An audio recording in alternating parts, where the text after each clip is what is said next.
Bom dia, eu sou Gabriel e hoje estamos começando mais outro episódio do Se Liga na História de A Revolução dos Bichos. E para você que está chegando agora e não sabe o que é o Se Liga na História, ele é um programa que passa todos os sábados de 10 até 10h30 aqui na rádio. Nele nós vemos várias obras literárias famosas, interessantes e super legais. No começo de cada livro nós vemos como a história foi criada, ou então como o criador teve a ideia de criá-la. E como eu disse, a gente está começando mais um episódio do Se Liga na História de A Revolução dos Bichos. E então, se você quiser assistir as outras páginas da Revolução dos Bichos e até mesmo de outros programas que tiveram, é só você ir lá no canal do YouTube, em playlists e achar o Se Liga na História. E você também pode assistir outros programas que eu garanto você vai gostar tanto quanto esse. Então, agora, dito isso, se liga na história.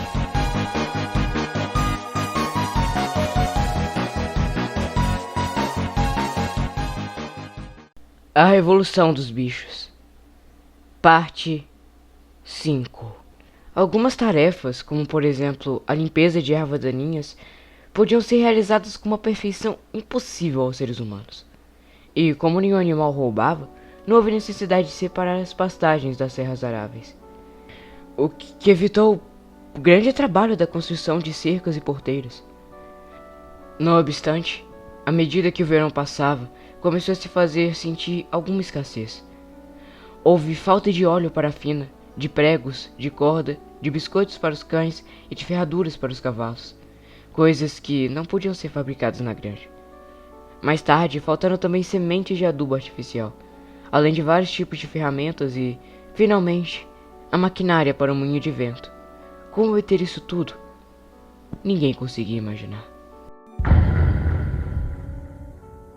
Um domingo de manhã, quando os bichos se reuniram para receber ordens, Napoleão anunciou sua decisão de insertar uma nova política.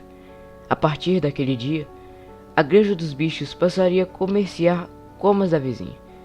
Naturalmente, sem qualquer objetivo de lucro, mas com o fito único de receber algumas mercadorias urgentes necessárias. As exigências do moinho de vento deviam sobrepujar tudo mais.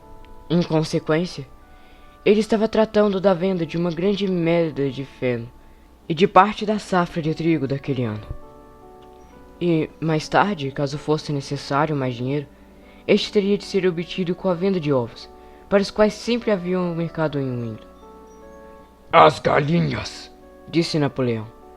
deviam agradecer a oportunidade de oferecer esse sacrifício como contribuição especial em prol da conservação do moinho de vento. Os animais sentiam outra vez uma vaga inquietude. Nunca realizar quaisquer contatos com seres humanos, nunca fazer comércio, jamais utilizar dinheiro. Essas coisas não estavam entre as primeiras resoluções passadas naquela formidável reunião inicial, logo após a expulsão de Jones. Todos se lembravam da aprovação dessas resoluções, ou, pelo menos, julgavam lembrar-se. Os 4 jovens porcos castrados que haviam protestado quando Napoleão acabara com as reuniões levantaram timidamente a voz, mas foram logo silenciados por um rosnar terrível dos cachorros. Neste instante, como de hábito, as ovelhas estararam. 4 pernas bom, 2 pernas ruim. E a momentânea impertinência foi abafada. Finalmente, Napoleão levantou a pata ordenando o silêncio, e declarou que já havia tomado todas as providências. Não haveria necessidade de qualquer animal entrar em contato com os seres humanos, coisa que seria de maior inconveniência. Ele pretendia tomar sobre seus ombros toda essa carga. Um certo senhor Whymper, que era procurado em Winton, concordara em atuar como um intermediário entre a granja dos bichos e o mundo exterior, e viria à granja todas as segundas-feiras, pela manhã, a fim de receber instruções.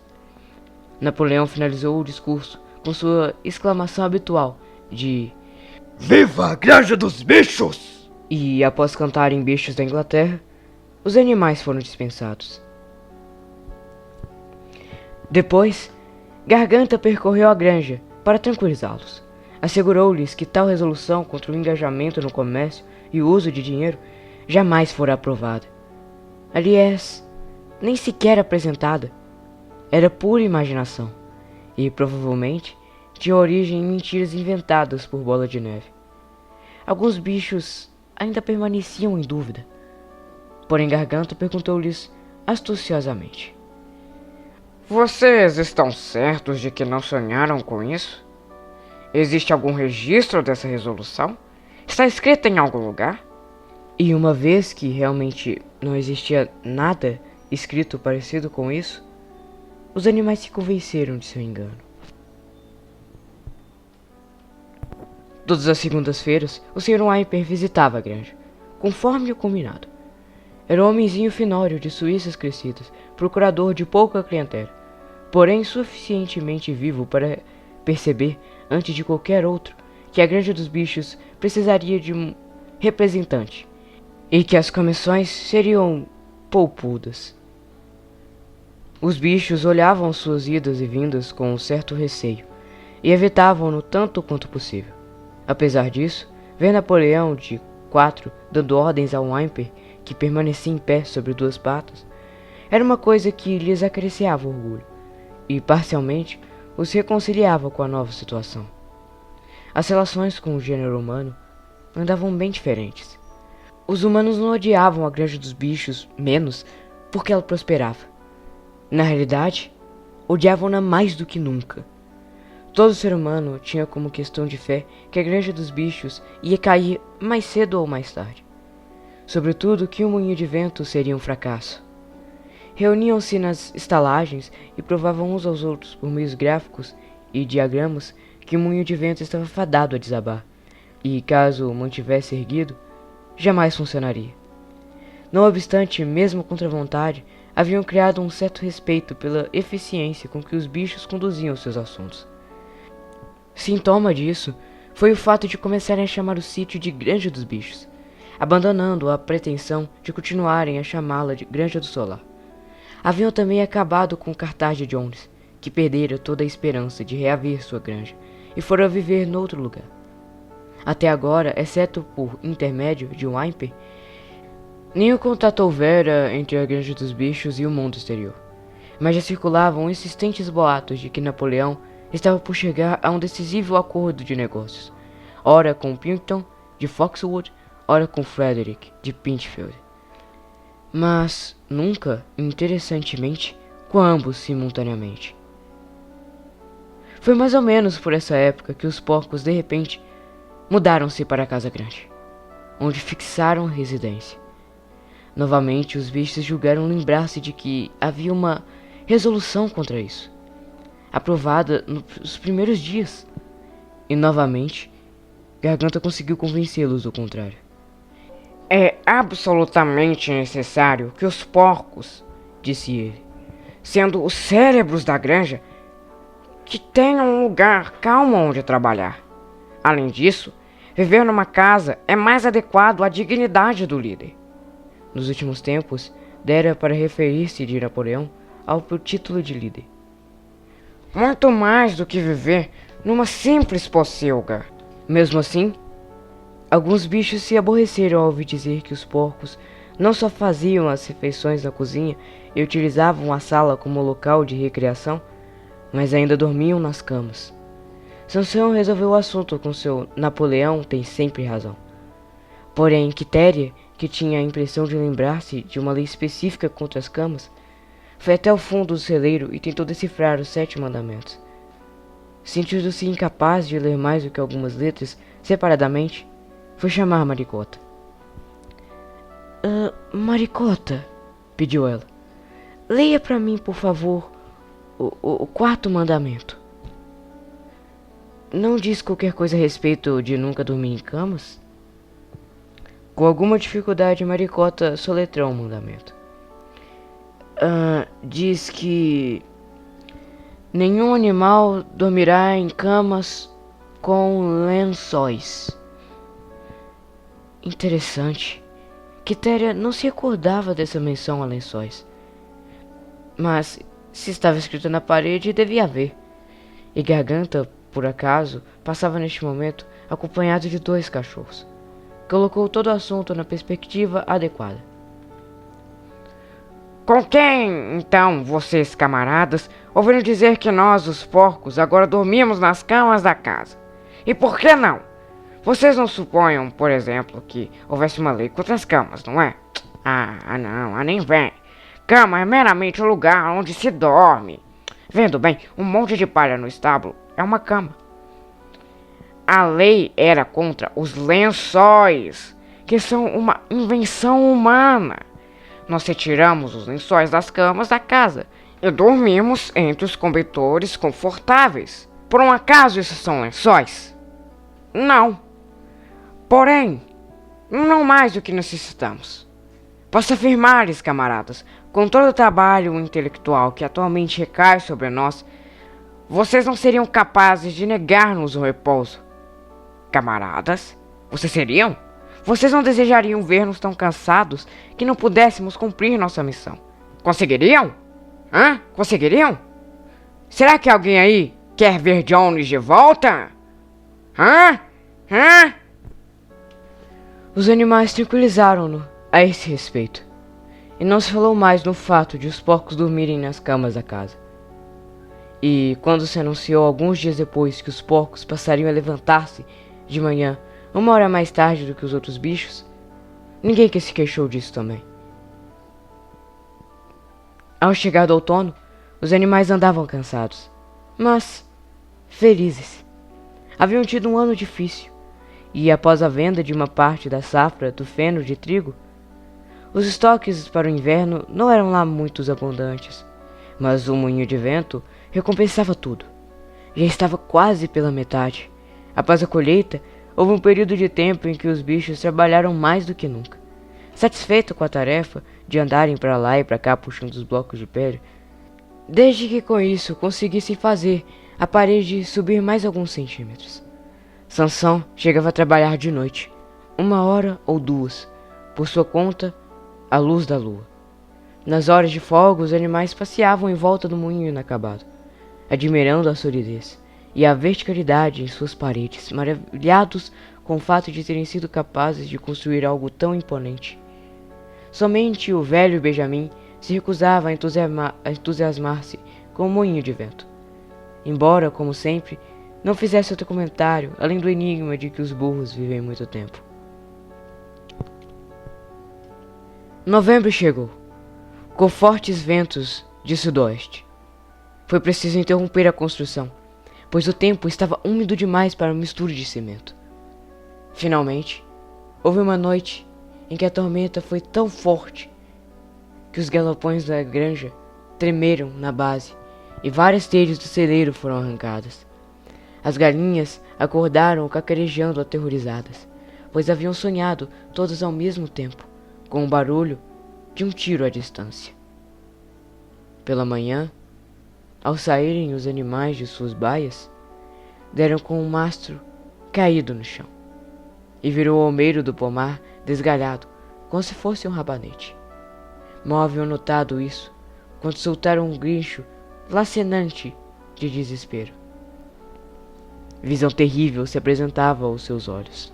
O moinho de vento estava em ruínas. Correram todos para o local. Napoleão, que raras vezes abandonava o seu passo normal, à frente de todos, correu também. Sim, ali estava o moinho, o fruto de todas as suas lutas, rebaixado ao nível dos alicerces. E as pedras, que tão laboriosamente haviam levantado, espalhadas pelas redondezas. Impossível falar de início. Ali ficaram olhando tristemente a desordem das pedras caídas. Napoleão andava lentamente de um lado para o outro, em silêncio, ocasionalmente farejando o chão, aqui e ali. Seu rabicho se estica e sacudia energeticamente, para lá e para cá, no sinal de febril atividade. De repente, estacou, como se tivesse chegado a uma conclusão.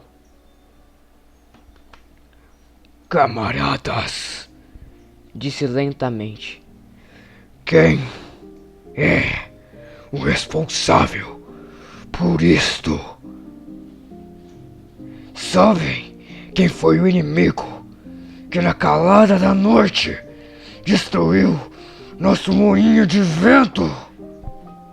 Bola de Neve! Rugiu violentamente, com voz de trovão. Bola de Neve foi o autor disto! Com rematada maldade, pensando em destruir nossos planos e vingar-se de sua ignominiosa expulsão, esse traidor penetrou até aqui, sobre o manto da escuridão, e destruiu o nosso labor de quase um ano. Camaradas, neste local e neste momento, pronuncio a sentença de morte para a Bola de Neve. Eu irei dar uma herói animal segunda classe e meio balde de maçãs ao animal que lhe fizer justiça. E um balde inteiro a quem capturar vivo! Os animais ficaram chocadíssimos ao saberem que mesmo Bola de Neve fosse capaz de uma coisa daquela. Subiu ao céu um brado de indignação, e cada um pôs-se a pensar no modo de apanhar Bola de Neve se algum dia o usasse a voltar. Quase ao mesmo tempo, descobriram-se pegadas de um porco a pequena distância da colina. Embora marcassem apenas alguns metros, pareciam dirigir-se a um buraco da sebe. Napoleão cheirou-as profundamente e declarou serem de Bola de Neve. Na sua opinião, Bola de Neve provavelmente viera da granja de Foxwood.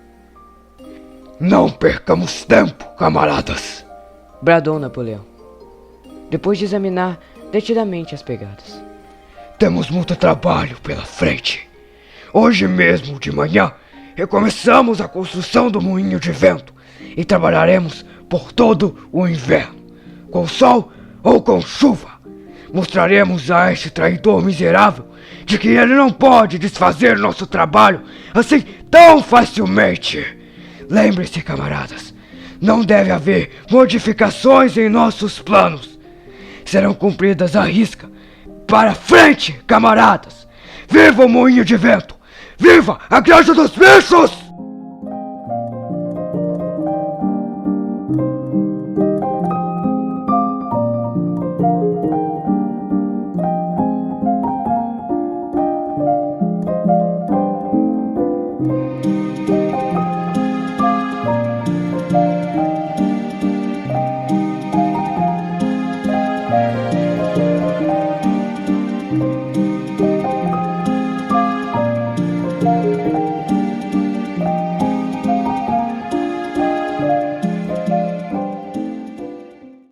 Capítulo 7. Aquele inverno foi horrível. As tempestades seguiram-se o granizo e nevadas. Depois, o gelo, que somente se desfez em meados de fevereiro. Os bichos fizeram todo o possível na reconstrução do moinho de vento, conscientes de que o mundo tinha os olhos sobre eles e de que os invejosos seres humanos vibrariam de contentamento se o moinho não fosse concluído a tempo. Apesar de todos, os humanos recusaram a crer que Bola de Neve tivesse destruído o moinho de vento. Afirmavam de que as paredes caíram porque eram finas demais. Os animais sabiam não ser essa a causa. Mesmo assim, deliberaram desta vez construir as paredes com 90 centímetros de largura, ao invés de 45 como inicialmente, o que exigia muito mais pedra. Durante longo tempo, a pedreira esteve coberta de neve e foi impossível fazer qualquer coisa. Algum progresso se conseguiu depois do tempo gelado e seco que seguiu, mas foi um trabalho cruel, e os animais já não realizavam com a mesma esperança de antes. Andavam sempre com frio e, normalmente, com fome. Somente Sansão e Quitéria nunca desanimavam. Garganta fazia excelentes discursos sobre a alegria e a dignidade do trabalho. Mas os animais encontravam maior inspiração nas forças de Sansão e no seu indefectível brado: "Trabalharei mais ainda!" Em janeiro, a comida diminuiu. A ração de milho foi drasticamente reduzida e anunciou-se uma ração extra de batata que seria entregue em seu lugar. Descobriu-se então que a maior parte da colheita de batatas estava congelada nas pilhas, não suficientemente protegidas, moles e descoradas. Poucas continuavam comíveis. Durante dias seguidos, os bichos não tiveram senão palha e beterraba para comer. O espectro da fome surgia à sua frente. Era imprescindível ocultar esse fato ao restante do mundo. Encorajados pelo colapso do moinho de vento, os humanos andavam renovando as mentiras sobre a granja dos bichos. Mais uma vez, se dizia que os bichos morriam de fome e doenças, que brigavam continuamente entre si, e que haviam descabado para o canibalismo e o infanticídio. Napoleão bem sabia dos maus resultados que poderiam advir caso a verdadeira situação alimentar da granja fosse conhecida, e resolveu utilizar o Sr. Whymper para divulgar uma impressão contrária. Até então, os animais tinham tido muito pouco ou nenhum contato com Whymper em suas visitas semanais. Agora, entretanto, alguns bichos selecionados, principalmente ovelhas, foram instruídos para comentarem casualmente, mas de forma bem audível, o fato de terem sido aumentadas as rações. Em complemento, Napoleão deu ordens para que as tulhas do depósito, que estavam quase vazias, fossem recheadas de areia, quase até a boca. Depois, colocavam um pouquinho de cereais e farinha, e pronto, dava a impressão de que estava cheia de comida. A um pretexto qualquer, Whymper foi conduzido através do depósito e pôde dar uma olhadela nas tulhas. Foi enganado e continuou a dizer lá fora que absolutamente não havia falta de alimento na granja dos bichos nenhuma. Não obstante, no fim de janeiro, tornou-se positiva a necessidade de conseguir-se mais cereais em algum lugar. Naqueles dias, Napoleão raramente apareceu em público, passando o tempo todo no casarão, guardado por um calmão encarado em cada porta. Quando surgiu outra vez, foi de maneira cerimoniosa, com uma escolta de 6 cachorros que o cercavam de perto e rosnavam caso alguém achegasse demais. Frequentemente não aparecia, nem sequer aos domingos de manhã, enviando suas ordens por intermédio de outro porco, de preferência Garganta. Certa manhã de domingo, Garganta anunciou que as galinhas, que recentemente haviam começado a pôr, deveriam entregar-lhe seus ovos, pois Napoleão assinara por intermédio de Whymper um contrato de fornecimento de 400 ovos por semana. O preço destes pagaria em cereais e em farinha, o bastante para manter a granja até que chegasse o verão e as condições do tempo melhorassem. Ao ouvirem isso, as galinhas responderam com um terrível cacarejo. Já haviam sido alertadas sobre essa possibilidade, mas não pensavam que viesse a se tornar realidade. Como havia pouco, preparavam suas ninhadas de ovos para a chocagem da primavera. Protestaram dizendo que tomar-lhes os ovos agora era um crime. Pela primeira vez desde a expulsão de Jones, aconteceu algo parecido com uma rebelião, liderada por 3 jovens frangas.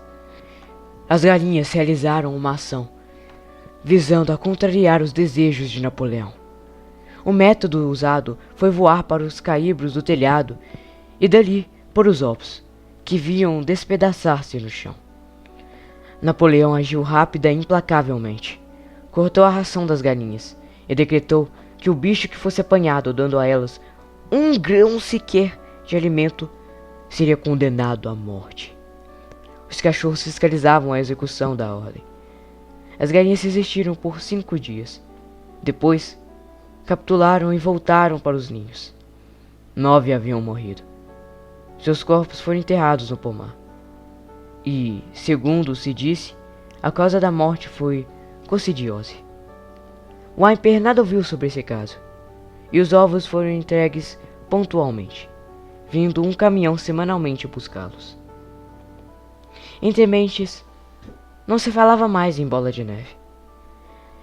Havia rumores de que ele estaria homiziado em uma das granjas vizinhas, Foxwood ou Pinchfield. Nessa época, Napoleão andava em termos ligeiramente melhores com os outros granjeiros. É que havia no pátio várias pilhas de madeira, feitas 10 anos antes, por ocasião da derrubada de um bosque de faias. Como a madeira já estava bem seca, Whymper aconselhara Napoleão a vendê-la, e tanto Pilkington quanto Frederick desejavam comprá-la. Napoleão hesitava entre os dois. Sem decidir-se, notou-se que toda vez parecia ter chegado a um acordo com Frederick. Surgiu o boato de que Bola de Neve estava escondido em Foxwood, ao passo de que, quando se inclinava para Pilkington, Bola de Neve devia andar em Piltfield. Subitamente, no início da primavera, descobriu-se um fato alarmante. Bola de Neve estava frequentando a granja à noite, secretamente. Os bichos ficaram tão preocupados que mal podiam dormir em seus estábulos. Todas as noites dizia-se que ele se esgueirava nas sombras e perpetrava muitas maldades. Roubava milho, entornava baldes de leite, quebrava ovos, esmagava os viveiros, desmatava e roía o córtex das árvores frutíferas. Sempre que algo errado aparecia, o culpado era sempre Bola de Neve. Uma janela quebrada? Um dreno entupido? E com certeza alguém diria que Bola de Neve viera à noite e fizera aquilo. Quando se perdeu a chave do depósito, toda a granja se convenceu de que Bola de Neve jogara no fundo do poço. Interessante foi continuarem a acreditar que mesmo depois que a chave perdida foi encontrada sobre um saco de farinha, as vacas declararam unanimemente que Bola de Neve havia as ordenhado durante o sono. Os ratos, por incomodarem muito durante o inverno, foram taxados de aliados de Bola de Neve.